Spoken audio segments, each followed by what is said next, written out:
Sir, BJP. അധികാരത്തിൽ വന്നിട്ടുണ്ടെന്നുണ്ടെങ്കിൽ അവർ പറയുന്നത് മാറാത്തത് മാറും എന്നതായിരുന്നു. ഇപ്പോൾ തിരുവനന്തപുരം കോർപ്പറേഷനിൽ പലതും മാറാത്തത് മാറി തുടങ്ങിയിട്ടുണ്ട് അല്ലേ? തീർച്ചയായിട്ടും മാറാത്ത ഒരുപാട് കാര്യങ്ങൾ മാറും. അവിടെ നേരത്തെ മാലിന്യമൊന്നും അത്ര കൂമ്പാരമായിരുന്നില്ല, പക്ഷേ ഇപ്പോൾ അത് വന്നിട്ടുണ്ട്. പിന്നെ നഗരത്തിൽ ഞാനിപ്പോൾ കഴിഞ്ഞ ദിവസം തന്നെ ഒരു സുഹൃത്തിനെ വിളിക്കുമ്പോൾ അദ്ദേഹം പറയുന്നത് അവിടെ വെള്ളമില്ല. അത് ഇക്കാലത്തൊന്നും അത്ര വലിയ പ്രശ്നം ഉണ്ടായില്ല, പക്ഷേ വെള്ളമില്ലാത്ത കാര്യമുണ്ട്. അങ്ങനെ മാറാത്ത നിരവധി കാര്യങ്ങൾ ഇത്തവണ മാറുകയാണ് എന്നുള്ളതാണ് പറയാനുള്ളത്. ഒന്ന് ബി.ജെ.പി. വരുമ്പോൾ പിന്നെ ഇനി കുറച്ച് ചില കാര്യങ്ങൾ കൂടി മാറ്റണം എന്നെനിക്ക് കൂടി ആഗ്രഹമുണ്ട്. അത് പ്രിയപ്പെട്ട അവിടുത്തെ ഡെപ്യൂട്ടി മേയർ ആശാനാഥിൻ്റെയൊക്കെ തീരുമാനത്തിലാണ്.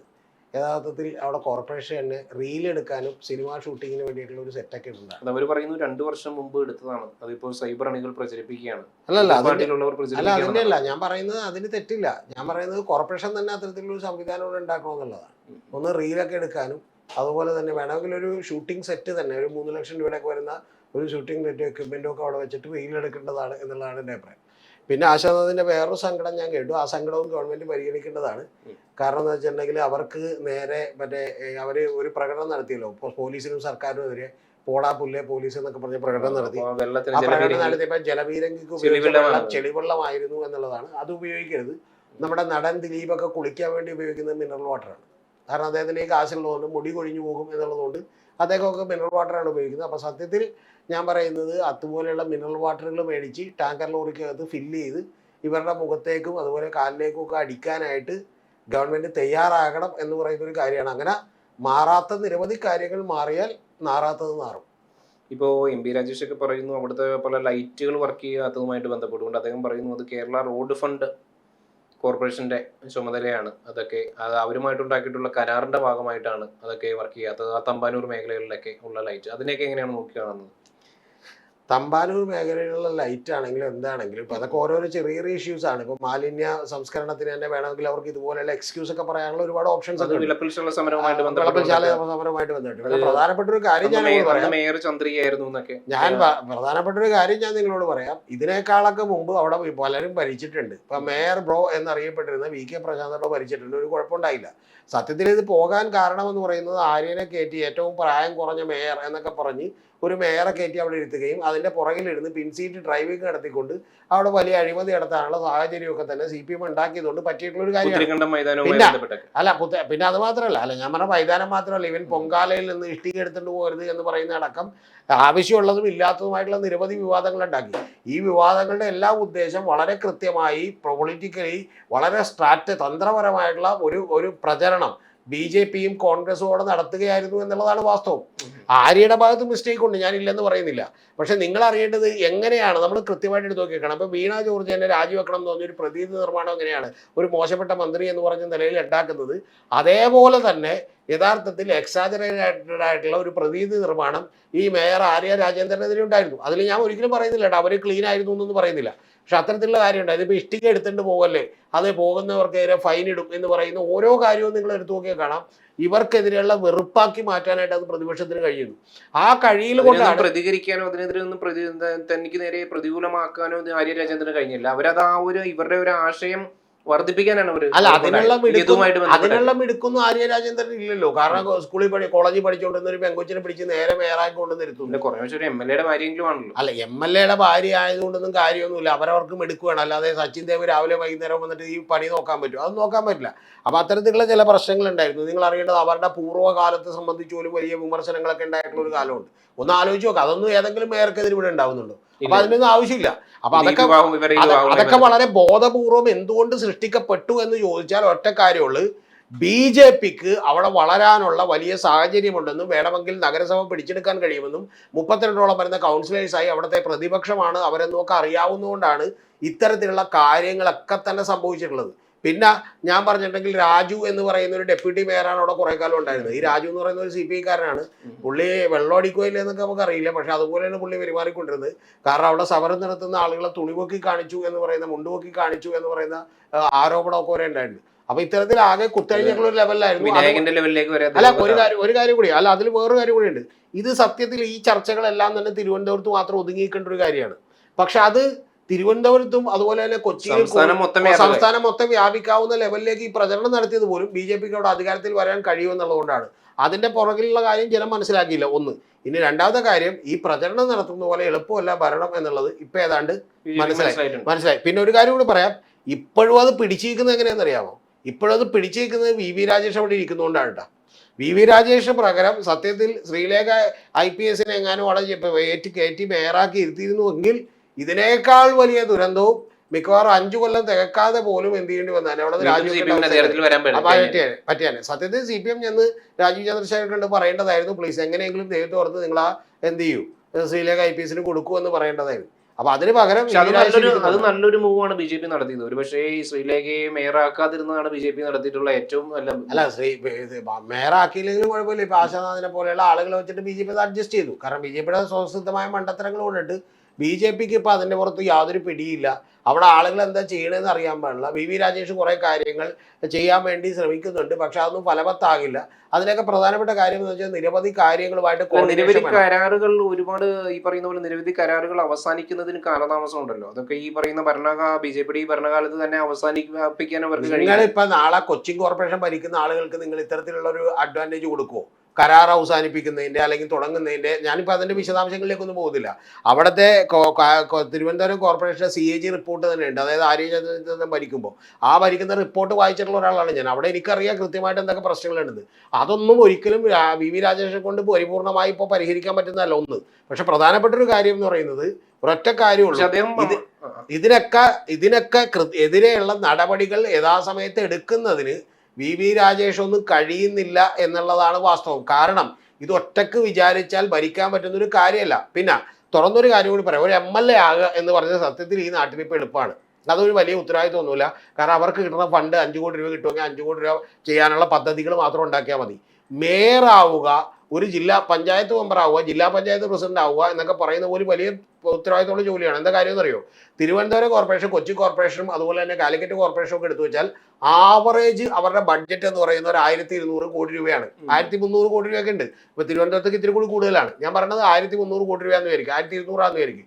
5 കൊല്ലത്തേക്ക് എന്ന് പറയുമ്പോൾ 6000 കോടി രൂപയുടെ പ്രവർത്തനങ്ങളാണ് നടത്തേണ്ടത്. മനസ്സിലായി?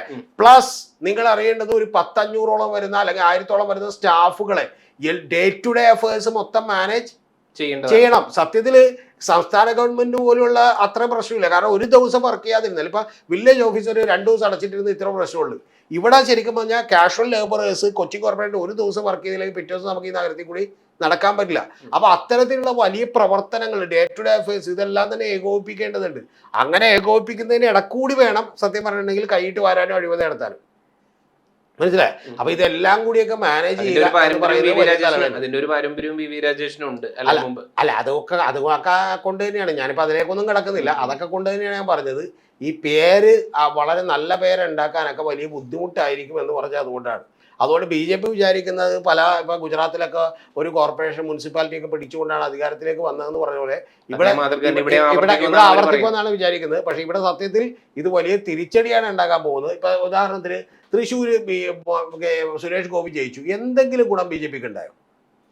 ഗുണം കാരണം തൃശ്ശൂർ സുരേഷ് ഗോപി ജയിച്ചു എന്ന് പറഞ്ഞാൽ സത്യത്തിൽ ജയിച്ചത് സുരേഷ് ഗോപി ആയതുകൊണ്ട് വലിയ തലവേദനയായി മാറി. അതേസമയം തിരുവനന്തപുരത്ത് ഓ രാജഗോപാൽ ജയിച്ചിട്ട് അത്രയും തലവേദന ഉണ്ടായില്ല, ചെറിയ തലവേദനകൾ ഉണ്ടായി. എന്ന് പറഞ്ഞാൽ ഓ രാജഗോപാൽ എന്ത് ചെയ്തു ജയിച്ചാണ്. പിന്നെ അത് മാത്രമല്ല ഓ രാജഗോപാൽ എന്ത് ചെയ്തിരുന്നു, ഈ LDFന് അനുകൂലമായിട്ട് കൈവക്കുന്ന സ്ഥിതിയൊക്കെ ഉണ്ട്. അപ്പൊ അതൊക്കെ ഒഴിച്ചു വെച്ചിട്ടുണ്ടെങ്കിൽ പിന്നെ വലിയ പ്രശ്നം ഉണ്ടായില്ല. പക്ഷേ ഇവിടെ സത്യം പറഞ്ഞിട്ടുണ്ടെങ്കിൽ VV രാജേഷും BJP ഭരണകൂടവും വെള്ളം കുടിക്കും. യഥാർത്ഥത്തിൽ ഇത്തവണ അത് പോയത് എന്നാണ് ഞാൻ വിചാരിക്കുന്നത്. കാരണം അടുത്ത 5 കൊല്ലം കഴിഞ്ഞിട്ട് ഈ ഭരണവും ബാക്കിയുള്ളത് വരുമ്പോഴത്തേക്ക് CPMന് വലിയ തോതിൽ അവിടെ ഭൂരിപക്ഷം നേടാൻ പറ്റും. CPMനെ സംബന്ധിച്ചുള്ള വലിയൊരു കാര്യം കൂടിയുണ്ട്. യഥാർത്ഥത്തിൽ അവിടെയുള്ള വോട്ടിന്റെ കണക്കുകളൊക്കെ നോക്കിയാൽ CPMനാണ് ഏറ്റവും കൂടുതൽ വോട്ട് കിട്ടിയിരിക്കുന്നത്. പക്ഷേ ഒരു ടെക്നിക്കലിയുള്ള ചില പ്രശ്നങ്ങൾ കൊണ്ടിട്ട് ചില സ്ഥലങ്ങളിൽ വലിയ പുനഃക്രമീകരണം കൊണ്ടിട്ടൊക്കെയാണ് BJP അധികാരത്തിൽ എത്തിയിരിക്കുന്നത്. പിന്നെ ഒരു 20ഓളം മണ്ഡലങ്ങളിൽ കോൺഗ്രസിന് അഭൂതപൂർവമായിട്ടുള്ള വോട്ടിൽ കുറവ് ഉണ്ടായിട്ടുണ്ട്. അപ്പൊ ഇതൊക്കെ കൊണ്ടിട്ടാണ് ഇത്തരം പ്രശ്നങ്ങളൊക്കെ അവിടെ. അതോടൊപ്പം തന്നെ നമ്മുടെ ശബരിനാഥന് വെറും കൗൺസിലർ ആയിട്ട് ഇരിക്കേണ്ട ഒരു ഗതികേട് കൂടി വന്നിട്ടുണ്ട്. അല്ല അതൊക്കെ സ്വാഭാവികമായിട്ട് വരുമെന്ന് അദ്ദേഹത്തിന് അറിയാം. അദ്ദേഹം വിചാരിച്ചിരുന്നത് ഇത്തവണ എന്ത് ചെയ്യാം, എവിടെയെങ്കിലും MLA ആയിട്ട് മത്സരം ചെയ്യിക്കാം, അല്ലെന്നുണ്ടെങ്കിൽ ഒരുപക്ഷെ MP സ്ഥാനം എവിടെയെങ്കിലും കിട്ടുമെന്നൊക്കെയാണ് വിചാരിച്ചത്. അപ്പൊ അതൊക്കെ ഇനിയിപ്പോൾ പക്ഷേ ടൈം എടുക്കും. കാരണം ശശി തരൂർ വിട്ടുപോയിട്ടൊക്കെ വേണം എന്ത് ചെയ്യാൻ കിട്ടാൻ, അല്ലെങ്കിൽ മറ്റേതെങ്കിലും സ്ഥലങ്ങളൊക്കെ അതൊക്കെ ഇപ്പോൾ ബിജു പ്രഭാകർ അടക്കമുള്ള ആളുകളൊക്കെ തന്നെ അതിന് നോട്ടമിട്ടിട്ടുണ്ട്. ഏതായാലും ശശി തരൂർ പറഞ്ഞ പോലെയുള്ള വാക്ക് അദ്ദേഹം പാലിച്ചു. അദ്ദേഹം തിരുവനന്തപുരം ഒരു ബാർസലോണ പോലെ ആക്കുമെന്ന് പറഞ്ഞു. ഇപ്പൊ ഏകദേശം ഒരു ബാർസലോണ ലെവലിൽ തിരുവനന്തപുരം എത്തിയിട്ടുണ്ട്. അവരെ വാക്ക് പാലിക്കുന്നതിൽ ഇവരൊക്കെ മിടുക്കര് തന്നെയാണ്. അല്ല, ഇതില് നമ്മളിപ്പോ ചർച്ച ചെയ്യുന്നതൊക്കെ ശശി തരൂരിനെ കുറിച്ച് നമ്മൾ പോകണ്ട, ഇപ്പൊ ആ കാര്യത്തിലേക്ക് പോയ ടൈം എടുക്കും. ഞാൻ പറയുന്നത് ഇതിൽ ഒരൊറ്റ കാര്യമുള്ളൂ. ഈ തിരുവനന്തപുരം കോർപ്പറേഷന്റെ ഭരണം സത്യത്തിൽ ഞാൻ പറയുന്നു, ഇപ്പോഴും പറയുന്നു, ഒരു MLA-യേക്കാൾ ഒരു 5 ഇരട്ടി എഫിഷ്യൻസി ഉള്ള ഒരാൾ വന്ന് ആ സ്ഥാനത്തിരുന്നാൽ മാത്രമേ ഈ ഭരണം മര്യാദക്ക് എന്ത് ചെയ്യാൻ പറ്റൂ, കൊണ്ടുപോകാൻ പറ്റൂ. ഞാൻ നിരവധി മേയർമാരെ കണ്ടിട്ടുള്ളതാണ്. നേരത്തേക്ക് ഈ കൊച്ചിൻ കോർപ്പറേഷനിൽ എങ്ങനെയായിരുന്നു നിങ്ങൾക്കറിയാം, ഒരേ കൊല്ലം ഓരോ മേയറായിരുന്നു. ഉമ്മർ അതുപോലെ തന്നെ ഓരോരുത്തർക്ക് ഇരുന്നപ്പോൾ, അതുപോലെ തന്നെ ബാലചന്ദ്രൻ എന്ന് പറയുന്ന ഒരു മേയർ ഇരുന്നു. അദ്ദേഹം പിന്നെ GCD ചെയർമാനൊക്കെ ആയിരുന്നു, CPM-ന്റെ നേതാവാണ്. അദ്ദേഹം ഇരുന്നപ്പോൾ വലിയ വ്യത്യാസം ഉണ്ടായിരുന്നു. അതിന്റെ കാര്യം എന്ന് വെച്ചിട്ടുണ്ടെങ്കിൽ ഭരണപരമായിട്ടുള്ള ഒരു നൈപുണ്യം അതിന് വളരെ വളരെ വളരെ ആവശ്യമുണ്ട്. പ്ലസ് ഈ പറയുന്ന പോലെ അത്യാവശ്യം അഴിമതി നടത്തിയെങ്കിൽ പോലും കൂടുതൽ കൈയിട്ട് വരാതെ അത് കൊണ്ടുപോകേണ്ട ആവശ്യമുണ്ട്. ഇത് രണ്ടും അവിടെ നടക്കുന്ന ഒരു കാര്യമല്ല. കാരണം VV രാജേഷൊക്കെ അറിയാം ഇത് കിട്ടിയേക്കണ ഒരു വലിയ ഗോൾഡൻ ചാൻസ് ആണെന്ന് അറിയാം. ഇനി ഇങ്ങനൊരു ചാൻസ് കിട്ടാനും സാധ്യതയില്ലെന്ന് കൃത്യമായിട്ട് അറിയാം. പ്ലസ് ആശാനാഥനെ പോലെയുള്ള റീലെടുക്കുന്ന ആളുകളെ ഒന്നും വെച്ചുകൊണ്ട് ഈ സംഭവം എന്ത് ചെയ്യാൻ പറ്റില്ല, മുന്നോട്ട് പറ്റില്ല. കാരണം ആശാനാഥനൊന്നും ഇതിനെക്കുറിച്ച് ഒന്നും അറിയില്ല. ആ കൊച്ചിനെ നമ്മൾ കുറ്റമായിട്ടൊന്നും കാര്യമില്ല, ഒരു ഐഡിയ ഇല്ല. അതുകൊണ്ടാണ് ആ പെൺകൊച്ചി തന്നെ കഴിഞ്ഞ ദിവസം വന്നിട്ട് പറയുന്നത് മറ്റേ പോലീസുകാർ കടിച്ചു കയ്യിൽ എന്നൊക്കെ പറഞ്ഞത്. അതുപോലെ അത് വനിതാ ബില്ലിനെ എതിർക്കുന്നവർ വനിതകളോട് തന്നെ എതിർപ്പാണ് എന്നൊക്കെ കോൺഗ്രസിനോടും CPM-നെ കുറിച്ചൊക്കെ പറഞ്ഞത്. അതിനെക്കുറിച്ച് രാഷ്ട്രീയമൊന്നും അവർക്ക് കൃത്യമായിട്ട് അറിയാൻ കഴിയില്ല. അപ്പൊ അതിനൊക്കെ മറ്റു പല പരിഗണനകളും ഉണ്ട്. അതൊക്കെ പോട്ടെ, ഞാൻ പറഞ്ഞത് ഇത്തരത്തിലുള്ള പല പരിഗണനകളുടെയും പുറത്താണ് അവരെ ആക്കിയിരിക്കുന്നത്. അതിലൊന്നും തെറ്റില്ല കേട്ടോ, കാരണം അവർ നന്നായി സംസാരിക്കാനൊക്കെ അറിയാവുന്ന ഒരാളാണ്. പക്ഷെ പ്രധാനപ്പെട്ട ഒരു കാര്യം ഭരണപരിചയവും ഭരണ നൈപുണ്യവും ഒക്കെ പ്രധാനപ്പെട്ട ഒരു കാര്യമാണ്. അത് ആര്യ രാജേന്ദ്രൻ ഒട്ടുണ്ടായില്ല, മനസ്സിലായോ? ആര്യ രാജേന്ദ്രന് പക്ഷെ ബാക്ക് സീറ്റ് ഡ്രൈവിംഗിലും ഉണ്ടായിരുന്നു. CPM-ന്റെ ബാക്കപ്പ് ബെൻഡിൽ ഒരു ആളുകൾ ഉണ്ടായിരുന്നു അത് നടത്തിക്കൊണ്ടുപോകാൻ. BJP-ക്ക് ഇപ്പൊ ഞാൻ മനസ്സിലാക്കുന്ന പ്രകാരം അങ്ങനെയുമില്ല. ആകെ ഒരൊറ്റ ആളേ ഉള്ളൂ. ആരാണ്? VV രാജേഷ് എന്ന് പറയുന്ന ഒരാളാണ് ഇത് എന്ത് ചെയ്യുന്നത്, കൊണ്ടുപോയിക്കൊണ്ടിരിക്കുന്നത്. അദ്ദേഹം കുറെ കാര്യങ്ങൾ ഒരു പ്രതിച്ഛായ നിർമ്മിതിക്ക് വേണ്ടി ചെയ്യാൻ ശ്രമിക്കുന്നുണ്ട് എന്നുള്ളതിനും അപ്പുറം ഒരു കാര്യവും അവിടെ നടക്കുന്നില്ല.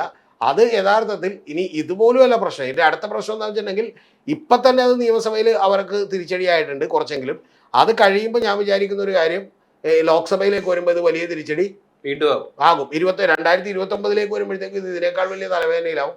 അന്നേരം ഇത് കിട്ടണ്ടായിരുന്നു എന്നുള്ളത് BJP-ക്കാർക്ക്. തിരുവനന്തപുരത്തേക്ക് എത്തിച്ചിട്ടുണ്ടെന്നുണ്ടെങ്കിൽ അധികം ബുദ്ധിമുട്ടുണ്ടാവില്ല. എയിംസ് തിരുവനന്തപുരത്തേക്ക് എത്തിക്കാനായിട്ട് എയിംസ് മറ്റേ നാഗർകോവിലിൽ അല്ലെങ്കിൽ കന്യാകുമാരിയുടെ നിർത്തിയിട്ടേക്കണ വണ്ടിയല്ലല്ലോ ഓടിച്ച് കിടത്താനായിട്ട്. എയിംസ് ഒന്നും തിരുവനന്തപുരത്തേക്ക് എത്താൻ പോകുന്നില്ല. കാരണം തിരുവനന്തപുരത്ത് എല്ലാ സ്ഥലം എടുത്ത് കൊടുത്തേക്കണേ, കോഴിക്കോടാണ് സ്റ്റേറ്റ് ഗവൺമെന്റ് സ്ഥലം എടുത്ത് കൊടുത്തേക്കണേ. ആ സ്ഥലത്തല്ലാതെ എയിംസ് തിരുവനന്തപുരത്ത് മറ്റേ ജംഗ്ഷനിൽ കൊണ്ടുവന്ന് വെക്കണമെന്നൊക്കെ പറഞ്ഞാൽ എയിംസ് തിരുവനന്തപുരത്ത് കൊണ്ടെന്ന് വെച്ചാൽ എന്താ സംബന്ധോടി കാണിക്കണം? ട്രിവാൻഡ്രത്തെ ഏറ്റവും വലിയ, കേരളത്തിലെ തന്നെ ഏറ്റവും വലിയ മെഡിക്കൽ കോളേജ് അവിടെ ഉണ്ട്. അതുപോലെ RCC ഉണ്ട്. ഇത്തരത്തിൽ വലിയ സൗകര്യങ്ങൾ അവിടെ ഗവൺമെന്റിന്റെ സൗകര്യങ്ങളുണ്ട്. അതില്ലാത്ത ഏതെങ്കിലും സ്ഥലത്ത് കൊണ്ട് വെക്കേണ്ടതിന് വരാം. ഇനി അതും കൂടി കൊണ്ടുപോയിട്ട് എന്ത് ചെയ്യുന്നു, എയിംസും കൂടി കൊണ്ട് തിരുവനന്തപുരത്ത് വെക്കുക എന്ന് പറഞ്ഞാൽ ഈ ബാക്കിയുള്ള സ്ഥലങ്ങളിൽ BJP എന്ത് പറയും? മഞ്ചേശ്വരത്തിരിക്കുന്നവരോട് എന്ത് ചെയ്യാം, നിങ്ങൾക്ക് എയിംസ് കിട്ടിയിട്ടുണ്ട് കുഴപ്പമില്ല, രാവിലെ റെഡിയായിട്ട് എന്ത് ചെയ്യും, അവിടെ നിന്ന് കാസർഗോഡ് നിന്ന് നേരെ പോരാൻ പറയും.